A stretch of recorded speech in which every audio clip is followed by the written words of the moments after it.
존경하는 헌법재판소 재판관님, 국회 소추위원, 국회 법제사법위원장 정청래입니다. 대한민국의 운명을 좌우할 현직 대통령에 대한 탄핵 사건을 심리하시는 동안 그 역사적 중압감에 얼마나 노후가 많으셨습니까? 민주주의와 헌법 수호에 대한 열정으로 일관해 오신 재판관님들의 노고와 헌신에 국민의 한 사람으로서 경의를 표합니다. 대한민국 민주주의와 국가 발전을 위하여 피청구인 윤석열은 파면되어야 합니다.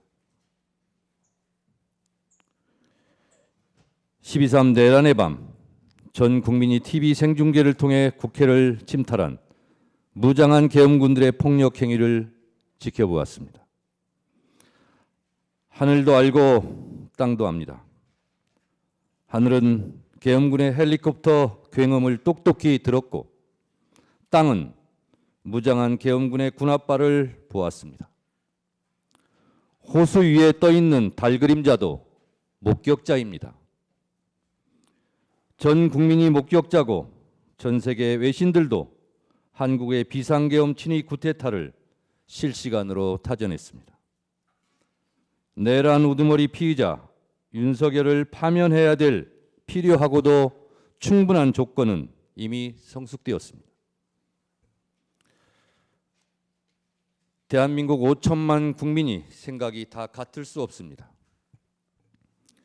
남녀가 다르고 태어난 일시가 다르고 태어난 지역과 환경과 문화도 다릅니다. 그래서 생각도 다르고 의견도 주장도 다릅니다.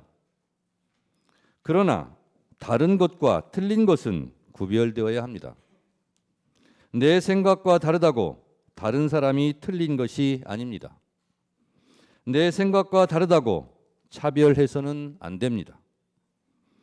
정치적 견해가 다르다고 혐오, 멸칭하고 탄압해서도 안 됩니다. 더군다나 권력을 악용해 상대방을 탄압, 제거, 수거 대상으로 삼아서는 안 됩니다. 한 사람이 천하고 우주라 했습니다. 밤하늘에 떠 있는 별처럼 국민 한 사람 한 사람은 다 존중받아야 합니다. 이것이 헌법 제10조 모든 국민은 인간으로서의 존엄과 가치를 가지며 행복을 추구할 권리를 가진다. 국가는 개인이 가지는 불가침의 기본적 인권을 확인하고 이를 보장할 의무를 진다는 헌법의 기본권 조항들을 관통하는 근본 원칙입니다. 대한민국은 국민 주권 영토로 구성되어 있습니다. 국민이 곧 국가입니다. 국민은 국가를 사랑하고 국가는 국민의 생명과 재산, 안전을 보장해야 합니다. 국민은 국가를 사랑하기에 애국가를 부르고 국기에 대한 맹세를 합니다. 대한민국 국민들은 생각이 달라도 애국가와 태극기를 사랑합니다. 국가를 위하여 개인을 희생하면서 헌신 봉사하는 애국심은 대한민국 국민이 1등입니다. 대한민국 국민은 나라를 사랑합니다. 임진왜란, 일제강점기, 한국전쟁, 군부 독재로부터 나라를 지킨 것도 국민이고 나라를 발전시킨 것도 국민입니다. 허리띠 졸라매며 자식들 교육시켜 오늘날의 민주화와 산업화를 이룬 주인공은 우리의 할아버지, 할머니, 어머니, 아버지 국민들이었습니다. 영화 기생충, 오징어 게임, BTS의 나라, 문화 강국, 올림픽 금메달의 스포츠 강국 대한민국을 이룬 것은 자랑스러운 우리의 아들, 딸 국민들이었습니다. 나라를 지킨 것도 국민이고 나라를 발전시킨 것도 국민입니다. 나라의 주인도 국민입니다. 대한민국 국민은 헌법을 사랑합니다. 헌법은 생각과 주장, 의견이 다를 때 대한민국은 이 방향으로 가자고 결정해 놓은 대국민 합의 문서입니다. 국민 전체의 약속이자 국민이 지켜야 할 국가 이정표입니다. 헌법은 나침반입니다. 헌법은 국민이고 애국가이고 태극기입니다. 대한민국 국민 누구도 헌법 위에 군림할 수 없습니다. 대한민국의 주권은 국민에게 있고 모든 권력은 국민으로부터 나온다는 것. 이것이 헌법 제1조 민주공화국의 헌법 정신입니다. 그런데 나라와 헌법을 사랑하는 국민을 총칼로 죽이려 했고 피로써 지켜온 민주주의를 짓밟고 피를 잉크 삼아 한자 한자 찍어 쓴 헌법을 파괴하려 했던 사람이 있습니다. 피로 쓴 민주주의 역사를 혀로 지우려 했습니다. 총칼로 헌법과 민주주의 심장인 국회를 유린하려 했습니다. 지금 이 탄핵 심판정에 있는 피청구인 윤석열입니다. 헌법수호 최후의 보루 헌재 재판관님, 프랑스 공화국은 관용으로 건설되지 않았습니다. 민족 반역자에게는 공소시효가 없다며 나치 부역자를 끝까지 추적해 무관용으로 처벌하였기에 역설적이게도 프랑스는 관용의 나라, 똘레랑스의 나라가 될 수 있었습니다. 오늘날 문화예술의 강국 프랑스는 이렇게 건설되었습니다. 이에 반해 우리는 1945년 8.15 광복 이후 반민특위의 좌절로 친일 부역자를 처벌하지 못했고 그 결과 정의와 불의, 애국과 매국, 민주주의와 독재가 혼재되어 민주주의에 대한 도발과 준동이 끊이지 않았습니다. 이제 타락하고 오염된 반민주적, 반헌법적 요설과 궤변의 고리를 끊어야 합니다. 갈 길이 아무리 멀다 해도 민족 정기를 바로잡아야 합니다. 평화와 문화가 꽃피는 문화예술의 강국은 민주주의 토양에서 자라는 나무입니다. 민주주의 기초는 국가 발전의 토대입니다. 민주주의 발전 과정이 국가 발전의 과정입니다. 민주주의 정착 없이 국가 발전을 이룬 나라는 없습니다. 선진국 중에서 독재 국가는 없습니다. 민주주의와 국가 발전의 주적이 바로 독재입니다. 국가 발전을 위해서 독재의 독을 해독해야 합니다.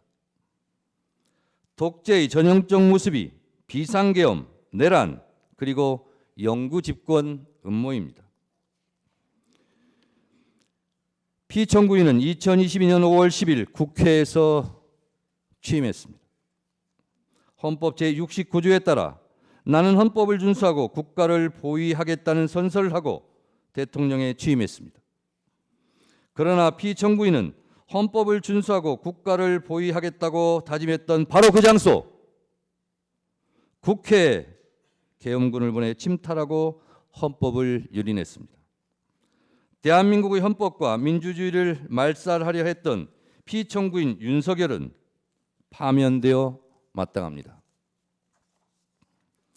현직 대통령에게는 형사 불소추권이라는 헌법적 특권이 있지만 현직 대통령이라도 내란의 범죄를 저지른 경우는 헌법 수호 차원에서 무관용해야 한다는 것이 헌법 제11조와 헌법 제84조의 정신입니다. 내란의 범죄는 현직 대통령을 포함해 누구라도 예외 없이 처벌의 대상입니다. 앞서 국회 법률 대리인들께서 위헌 위법한 12.3 비상계엄과 파면 사유에 대하여 그 증거와 법리를 이미 수차례 명징하게 설명했습니다. 저는 국민의 입장에서 국민의 목소리를 담아 피청구인을 파면해야 할 이유에 대하여 다시 한번 말씀드리겠습니다. 첫째, 피청구인 윤석열은 헌법 제77조에서 규정한 계엄의 조건을 위반했습니다. 헌법 제77조 1항에 대통령은 전시, 사변 또는 이에 준하는 국가 비상사태에 있어서 병력으로서 군사상의 필요에 응하거나 공공의 안녕 질서를 유지할 필요가 있을 때에는 법률이 정하는 바에 의하여 계엄을 선포할 수 있다고 되어 있습니다. 12월 3일의 대한민국은 전시, 사변 또는 이에 준하는 국가 비상사태도 아니었고 병력으로서 군사상의 필요에 응하거나 공공의 안녕 질서를 유지할 필요가 없었습니다. 평온한 하루였습니다. 병력으로서 공공의 안녕 질서를 해친 장본인이 피청구인입니다. 계엄의 선포는 논란의 여지 없는 명백한 위헌 행위입니다. 둘째, 피청구인 윤석열은 계엄 선포의 절차적 정당성을 위반했습니다. 헌법 제82조는 대통령의 국법상 행위는 문서로서 하며 이 문서에는 국무총리와 관계 국무위원이 부서한다. 군사에 관한 것도 또한 같다고 되어 있습니다. 계엄법 제2조 5항은 대통령이 계엄을 선포하거나 변경하고자 할 때에는 국무회의의 심의를 거쳐야 한다. 제6항 국방부 장관 또는 행정안전부 장관은 국무총리를 거쳐 대통령에게 계엄의 선포를 건의할 수 있다고 되어 있지만 피청구인은 헌법 제82조와 계엄법 제2조를 모두 위반했습니다. 계엄 선포 시 정상적인 국무회의 심의 과정이 없었습니다. 국무위원들의 증언에 따르면 국무총리를 거치는 절차도 하지 않았고 개회선언, 폐회선언, 안건 토론 등 정상적인 국무회의도 부서한 회의록 문서도 부존재해 보입니다. 피청구인을 파면해야 할 뚜렷한 증거이자 이유입니다. 셋째, 피청구인 윤석열은 비상계엄을 해제할 유일한 권한이 있는 국회를 침탈했습니다. 헌법 제77조 제5항에는 국회가 제적의원 과반수의 찬성으로 계엄의 해제를 요구한 때에는 대통령은 이를 해제하여야 한다고 되어 있습니다. 비상계엄을 해제할 수 있는 유일한 곳은 유일하게 국회입니다. 이런 국회의 권한과 권능을 강압에 의하여 방해하려고 국회를 무장병력으로 통제, 봉쇄하려 했습니다. 이는 형법 제87조, 형법 제91조에서 규정한 내란의 죄를 위반한 명백한 국헌문란 내란 행위입니다. 국회 질서 운운하지만 국회는 국회 자체 내 질서 유지 시스템이 있습니다. 국회 유리창을 깨부수고 난입한 것은 질서 유지가 아니라 억압이고 폭력입니다. 국회 질서를 문란케 한 것은 다름 아닌 피청구인 윤석열 본인입니다. 넷째, 피청구인은 위헌위법적 포고령을 발표했습니다. 계엄 포고령 1항, 국회와 지방의회, 정당의 활동과 정치적 결사, 집회, 시위 등 일체의 정치 활동을 금한다는 것은 헌법 제77조 제3항을 정면으로 위반했습니다. 설령 합법적 계엄이더라도 국회에 관해서는 어떠한 특별한 조치를 할 수 없게 되어 있습니다. 다섯째, 계엄군이 중앙선관위를 침탈한 것도 사법부의 주요한 인사를 체포, 구금하려 했던 것도 모두 헌법과 법률을 위배했습니다. 사법권 독립을 정면으로 위반했을 뿐만 아니라 헌법의 삼권 분립 정신에도 위배됩니다. 이것은 헌법 제77조 제3항, 헌법 제114조, 헌법 제105조, 헌법 제106조, 헌법기관의 독립성 정신을 위반했고 형법 제91조, 헌법기관을 강압에 의하여 전복 또는 그 권능 행사를 불가능하게 하는 것으로 규정한 국헌문란 목적 내란죄에 해당합니다. 이 외에도 피청구인이 비상계엄 이후 보여준 사법정의 파괴 행위는 국민들에게 큰 실망과 충격을 안겨주었습니다. 피청구인은 12.3 내란 사태 이후 법관이 발부한 체포영장을 거부하며 사법기관의 법 집행을 무법천지로 만들었습니다. 극히 일부 지지자들에게 기대어 국가 혼란을 부추기고 선동하는 듯한 추한 모습을 보였고 부정선거라는 망상에 사로잡혀 있습니다. 부정선거 음모론은 제가 보기에 계엄 선포문에도 없던 사후 알리바이에 불과합니다. 만에 하나 그가 다시 복직하면 또다시 비상계엄을 일으킬지도 모른다는 의심을 받기에 매우 충분한 위험한 인물입니다. 존경하는 헌법재판관님, 피청구인 윤석열에 대한 헌법과 법률 위반 행위는 두 차례의 준비 절차와 오늘 11차 변론 기일에 이르기까지 엄격한 심리를 거친 서증과 영상, 16명 증인들의 증언에 의하여 충분히 입증되었다고 생각합니다. 이쯤 되면 피청구인은 위헌 위법한 비상계엄에 대해 반성과 성찰을 통해 국민들에게 진정으로 머리 숙여 사과해야 마땅합니다. 사람이라면 양심이 있어야 합니다. 그러나 피청구인은 대국민 사과는커녕 경고성 짧은 계엄이었다느니 아무 일도 일어나지 않았다느니 변명합니다. 이로 인해 국민들은 계엄 선포의 당시의 충격, 그 이상의 충격을 받고 있습니다. 일찍 끝난 계엄이 피청구인의 공로입니까? 사상자 없이 끝난 계엄이 피청구인의 자랑입니까? 계엄의 피해를 그나마 줄일 수 있었던 것은 국회로 달려온 시민들, 계엄군을 막아선 국회 보좌진들, 장갑차를 막아선 시민들 덕분입니다. 본인도 실토했듯이 명백한 불법 명령에 소극적으로 저항했던 군인, 계엄 해제를 위해 목숨 걸고 담을 넘었던 국회의원들의 합작품입니다. 경고성 계엄이고 아무 일도 안 일어났으니 또 계엄을 하시겠습니까? 사람이라면 염치가 있어야 합니다. 대한민국은 이미 군사 독재와 비상계엄에 대한 아픈 상처를 품고 있습니다. 우리 국민들은 1980년 5월 광주를 핏빛으로 물들였던 전두환 신군부의 비상계엄을 생생히 기억하며 살아가고 있습니다. 왜 찔렀지? 왜 쏘았지? 트럭에 싣고 어딜 갔지? 망월동의 부르뜬 눈으로 대한민국의 민주주의를 지켜보고 있습니다. 이 광주 학살의 상흔과 그 정신들이 45년 후 내란의 밤 국회를 지켜주었습니다.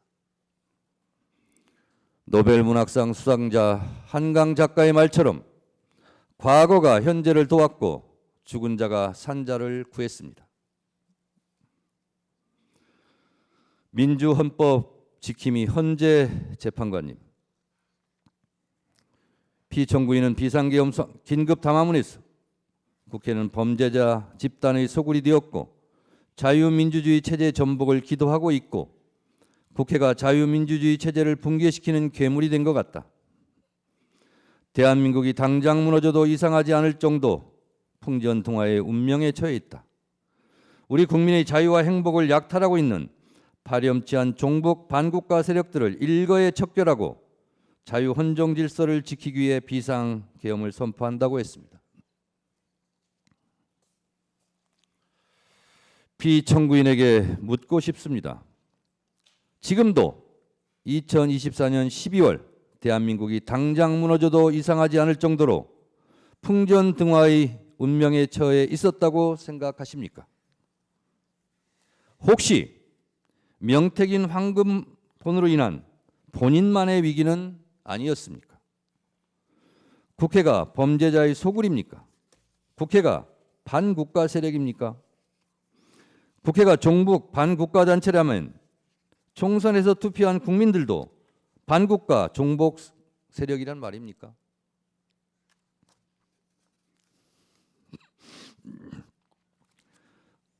국가 예산 편성권은 행정부에 있고 예산 심의 의결권은 국회의 권한입니다. 용처를 소명하지 못해 국민 혈세 낭비로 지목되었던 검찰 특수활동비를 삭감했다고 계엄을 한다면 과학기술 분야 R&D 예산을 대폭 삭감한 피청구인은 누가 응징해야 합니까? 1%도 되지 않는 국가 예산을 깎았다고 비상계엄을 한다면 매년 비상계엄을 해야 하는데 헌재에서 탄핵이 기각되면 또 비상계엄을 할 작정입니까? 위헌 위법한 고위직 공무원들을 탄핵할 권한은 국회에 있습니다. 국회의 엄연한 합법적 탄핵 권한을 말씀하시는데 피청구인도 국회의 권한에 따라 탄핵되었고 법률적 절차에 따라 지금 이곳에서 탄핵 심판을 받고 있습니다. 피청구인 역시 헌법과 법률에 따라 20여 차례나 거부권을 행사했지 않습니까? 김건희 특검법, 최혜병 특검법 등 본인과 아내에 대한 이해 충돌이 있는 법안도 다 거부권을 행사하지 않았습니까? 국회도 대통령도 헌법과 법률에 따라 각자 권한을 행사한 것입니다. 국가기관은 헌법과 법률이 테두리 안에서 권한을 합법적으로 행사해야 합니다. 내 마음에 들지 않는다고 헌법과 법률을 깡그리 무시하고 반헌법적 내란을 획책합니까? 내 마음에 들지 않는다고 국민과 헌법에게 주먹질을 하고 린치하면 되겠습니까?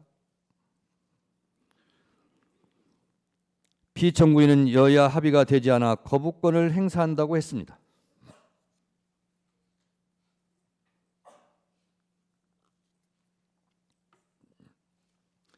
여야 합의는 헌법과 국회법 어느 법에도 존재하지 않습니다.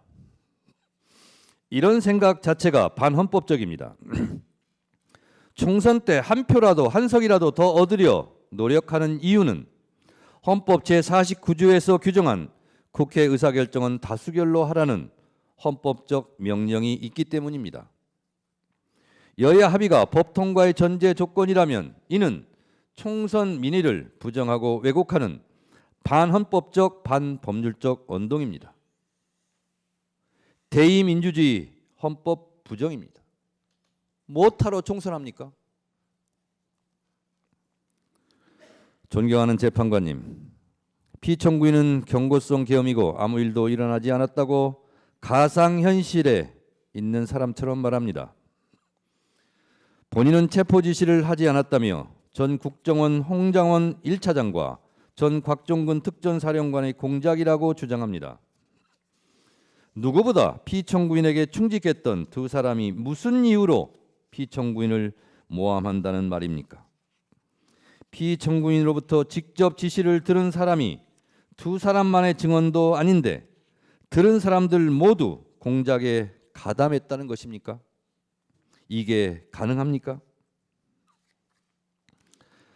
국회 내란국조특위에서 노영훈 방첩사 수사실장은 군사경찰의 미결수용소라는 정상적인 구금시설이 있음에도 비원 벙커를 확인하는 것 자체가 정상적이지 않았다고 증언했고, 김대우 전 방첩사 수사단장은 이재명, 우원식, 한동훈 3명에 집중하라는 지시를 받았느냐는 질의에 네!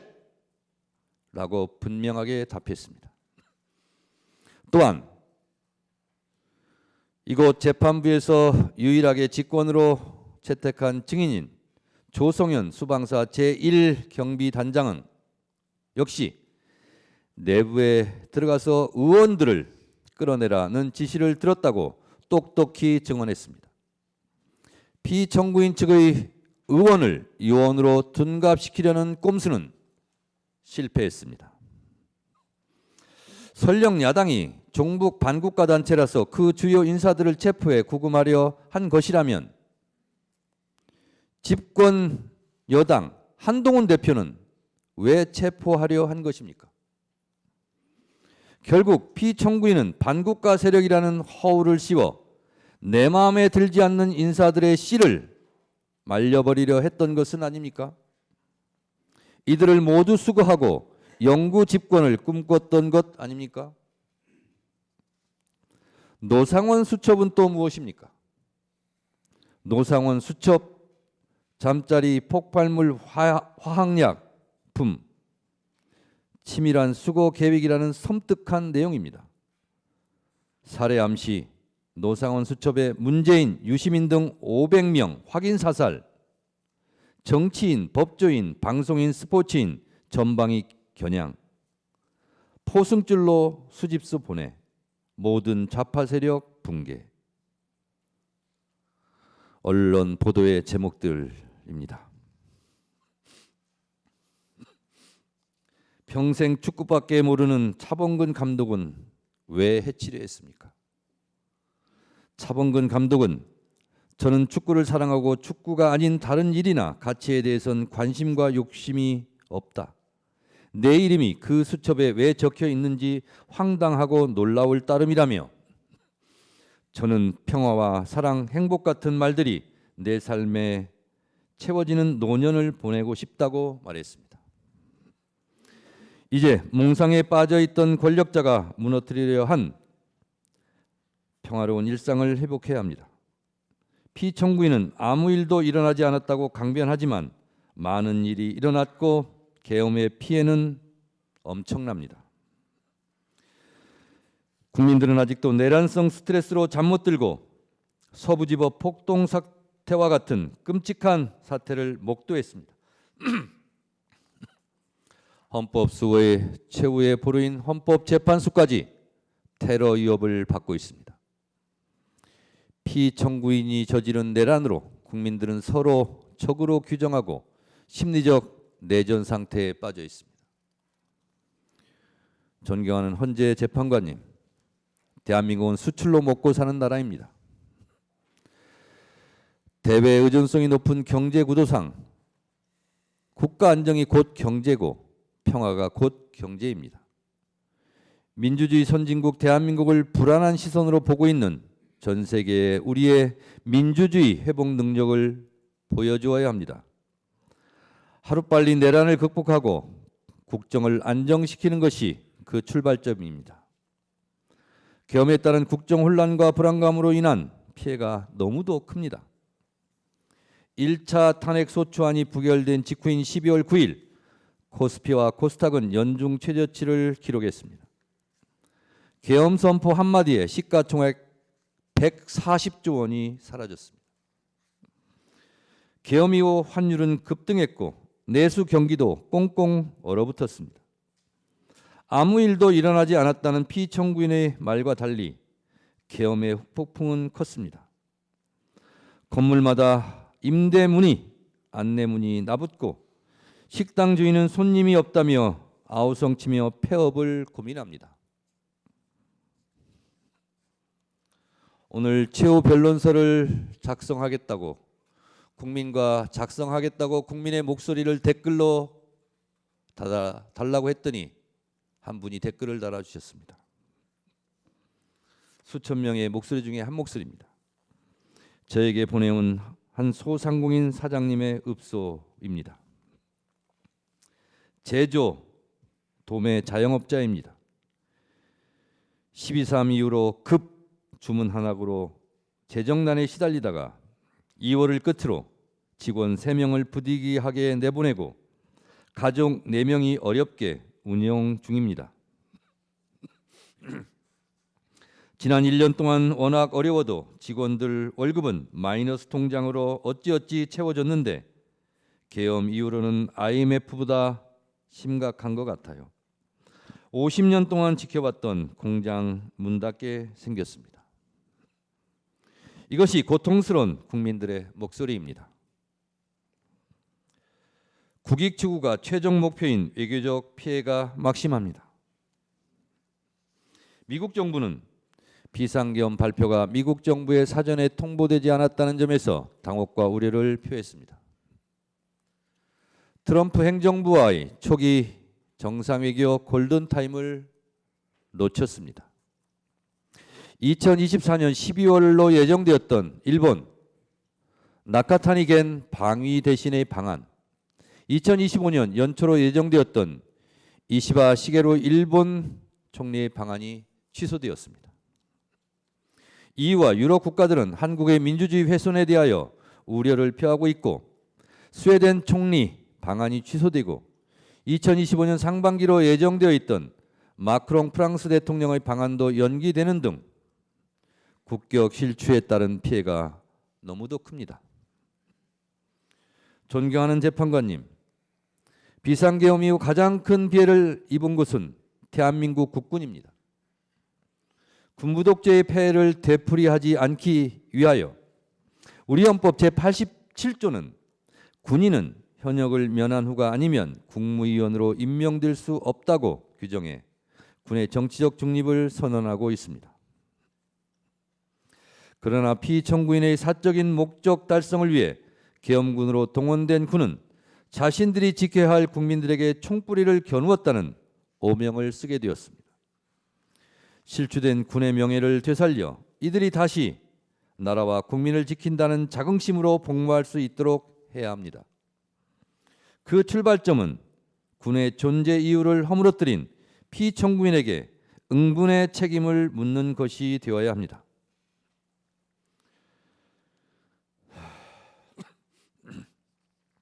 존경하는 헌법재판관님들, 저는 12월 3일 밤 10시 50분경 비상계엄 긴급 속보를 보고 살떨리는 두려움을 안고 국회 후문 담장을 넘었습니다.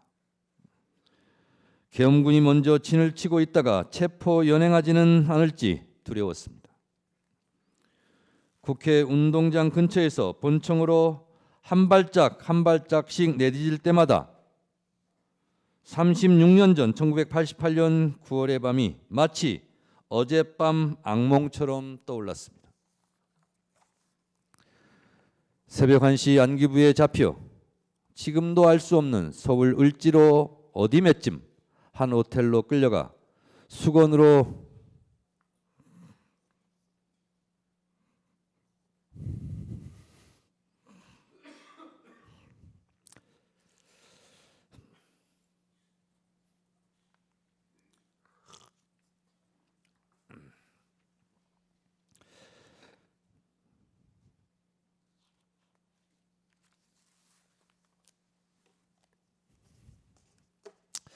수건으로 눈을 가린 채 속옷 차림으로 4시간 동안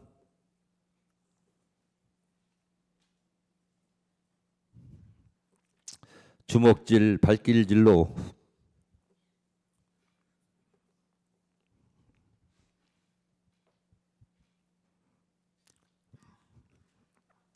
고문 폭행을 당했습니다. 살아있음이 고통이었습니다. 언론에 보도된 노상원 수첩대로 시행되었다면 수많은 사람들이 죽음을 피하지 못했을 것입니다. 존경하는 재판관님, 대한민국은 세계가 놀랄 만큼 한국 현대사 100년 동안 왕조 국가에서 민주주의 국가로, 원조를 받던 나라에서 원조를 해주는 나라로, 문화예술의 강국으로 발전해 왔습니다.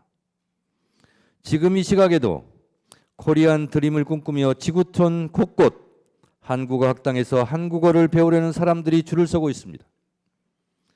정치, 경제, 외교적으로도 대한민국은 유수의 민주주의 선진국이 되었고 군사적으로도 세계 6위의 강대국이 되었습니다. 백범 김구 선생이 꿈꾸었던 문화가 꽃피는 나라가 되었습니다. 우리 국민들은 그동안 외국의 어떤 나라도 북한도 감히 흔들 수 없는 나라라고 자부해왔습니다. 이런 자랑스러운 나라에서 현직 대통령에 의해서 국회가 계엄군에 의해 침탈당하고 정적을 제거하기 위해 친위 쿠데타를 일으키는 끔찍한 일이 생길 줄은 꿈에도 상상할 수 없었습니다.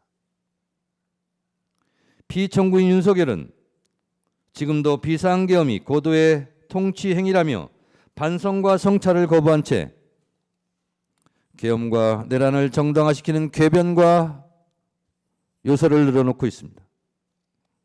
그를 파면함으로써 하루빨리 대한민국을 정상으로 돌려놓아야 합니다. 존경하는 헌법재판관님, 헌법재판소는 헌법수호의 최후의 보루이며 국민주권을 지키는 마지막 방파제입니다. 피청구인의 반헌법적 내란 행위는 민주주의 근간을 뒤흔드는 중대한 위헌적 시도였으며 국민의 자유와 권리를 본질적으로 침해하는 반헌법적 도발이었습니다. 피청구인은 군 통수권자로 부여받은 막강한 권한을 남용하여 군과 경찰을 사유하는 중대한 위헌 행위를 저질렀습니다.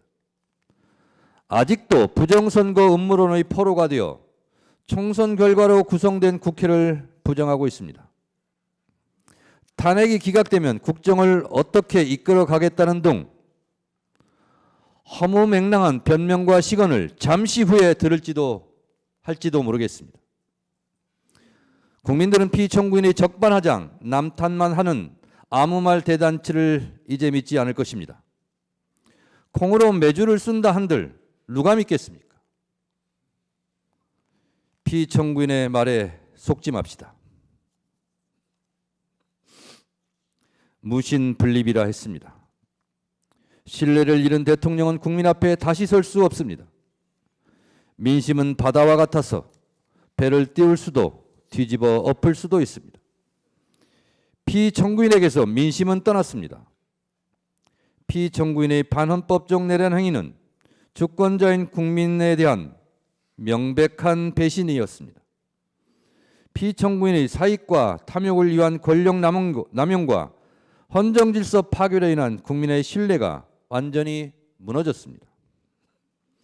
국민이 더 이상 이를 용납하지 않는 것은 너무도 당연한 귀결입니다. 피청구인을 파면하는 것은 대통령이라는 최고 권력자에게 헌법을 준수할 의무를 다시금 상기시키고 헌법의 적으로부터 헌법을 수호하는 일입니다. 헌법을 파괴한 행위에 대해서는 예외 없이 단호하게 대처한다는 것이 헌법의 준엄한 명령입니다. 민주주의 적은 민주주의로 물리치고 헌법의 적은 헌법으로 물리쳐야 합니다. 대통령의 탄핵은 결코 가볍게 결정되어서는 안 되지만 헌법과 법률이 정한 요건이 충족되고 헌법 질서를 지키기 위한 불가피한 선택이라면 이는 반드시 이루어져야 합니다. 지금 우리에게 필요한 것은 헌법 위에 군림하려는 무소불위의 왕이 아니라 절제 권력자도 잘못하면 벌을 받는다는 일반 상식입니다. 대통령에 대한 파면 결정은 사적 감정의 정치 보복이나 정치적 공격이 아니라 오직 헌법과 법치주의를 회복하기 위한 헌법 수호자의 결단입니다. 피청구인 윤석열에 대한 파면 결정은 대한민국 민주주의 놀라운 회복력을 보여주는 동시에 대한민국 헌법이 살아있고 현실에서 작동하는 실질 규범이라는 점을 보여주는 역사의 기록이 될 것입니다. 존경하는 헌법재판관님, 피청구인은 이제 대한민국의 대통령직을 유지할 자격이 없습니다. 국민들 마음속의 대통령이 아닙니다. 우리 국민은 헌법의 적은 헌법으로 막았습니다. 민주주의 적도 민주주의로 지켜냈습니다. 대통령 윤석열을 파면함으로써 헌법 수호의 의지를 보여주시기 바랍니다. 피청구인에 대한 파면으로 얻을 국가적 이익이 압도적으로 큽니다. 필연은 우연의 옷을 입고 나타난다고 했습니다. 비상계엄이 몽상가의 우연한 돌출 행동이었다면 내란 극복은 국민들이 이뤄낸 필연입니다. 그 필연이 대한민국 민주주의 저력입니다. 내란 극복은 나라를 사랑하는 국민들의 민주주의에 대한 필연적 본능과 자구책, 한 땀 한 땀 노력의 결과였습니다. 이제 내란을 극복하고 국정을 안정시켜 미래로 나가야 합니다.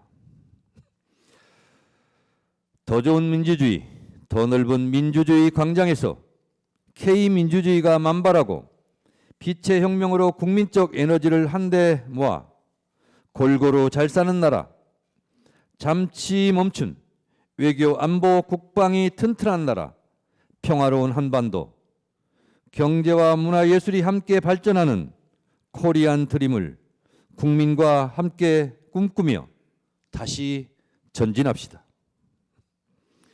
피청구인의 비이성적, 반역사적 비상계엄은 일어나지 말았어야 할 비현실적 망동이었지만 하느님이 보호하사 우리나라 만세입니다.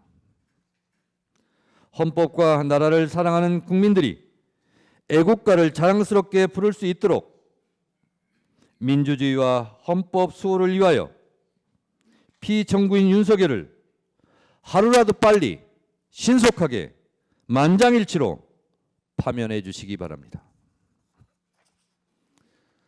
동해물과 백두산이 마르고 닳도록 하나님이 보호하사 우리나라 만세.